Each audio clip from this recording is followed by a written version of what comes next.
पूजनी बाबा जी, पूजनी माता जी, भगवान भोलेनाथ के चरणों में मेरा कोटि कोटि प्रणाम। मैं सौरभ ब्रह्मण तंत्र लेवल 4 आप सभी का स्वागत करता हूँ।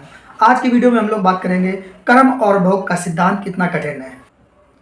अभी जो लोग समझते हैं ना कि इधर मरे उधर जन्म हो जाता है, ये हमारा दरबार ही ऐसा कर सकता है। हमारे दरबार में भगवान भोलेनाथ, माता कामाख्या और हमारे पूजनी बाबा जी विराजमान हैं और हम सभी पर अपने माँ बाबा का आशीर्वाद है कि हमारे पुरखों का जन्म फटाफट होने लगता है, नहीं तो हजारों हजारों साल, लाखों लाखों साल जन्म नहीं मिलता है। हमारे गुरुदेव ने कई बार प्रमाण दिया है और इस चीज को प्रमाणित भी किया है। चलिए कर्म और भोग के सिद्धांत को एक कहानी के माध्यम से समझते हैं।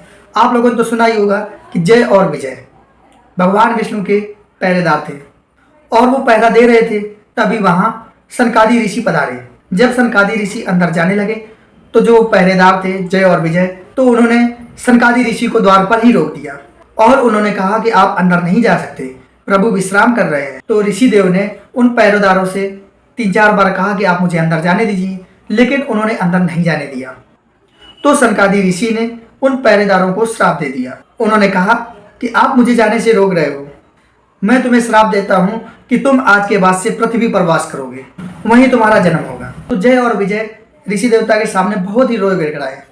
फिर उसके बाद भगवान विष्णु को सुनाई दिया तो वो अंदर से बाहर निकले। उन्होंने देखा कि क्या हो गया है, यहाँ पे क्यों शोर मचा हुआ है।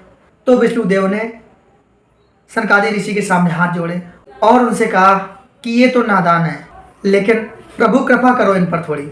तो विष्णु भगवान ने जब प्रार्थना की ऋषियों के सामने, तो उन्होंने कहा ठीक है, श्राप तो खाली नहीं जा सकता है, लेकिन कम से कम 3 बार इनको पृथ्वी लोक पर जन्म लेना होगा, उसके बाद ये लोग विष्णु लोक आएंगे। तो हमारे गुरुदेव ने बताया है कि 3 जन्म उनके कैसे हुए। चलिए आपको बताते हैं। तो पहला जन्म उन दोनों का सतयुग में हुआ और वो सतयुग में हिरण्याकश्यप और हिरण्याक्ष के नाम से पैदा हुए।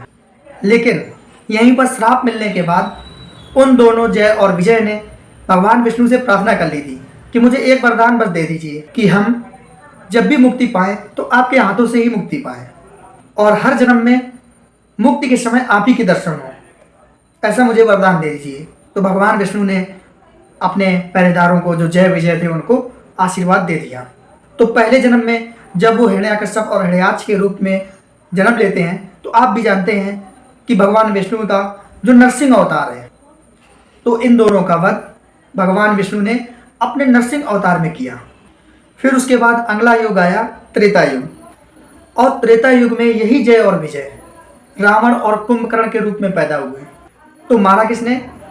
भगवान विष्णु के अवतार श्री राम ने। आप लोग देख सकते हैं एक युग तो खत्म हो गया, अब ये दूसरे युग में आए हैं। 2-4 लाख साल की बात नहीं हो रही है, यहाँ पे पूरा युग निकल गया, सतयुग और उसके बाद त्रेता युग, और उसके बाद अब आया द्वापर। तो अब द्वापर में पैदा हुए दोनों। तो किस रूप में आए पता है आपको? तो शिशुपाल और दंत्रवक्र के रूप में इन्होंने जन्म लिया। तो यहाँ पर भी भगवान श्री कृष्ण ने उनका वध किया।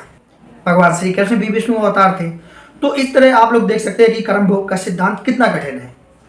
एक युग से दूसरा युग, दूसरा युग से तीसरा युग, और एक युग में कोई ऐसा नहीं कि 2-4 हजार साल की बात हो रही है।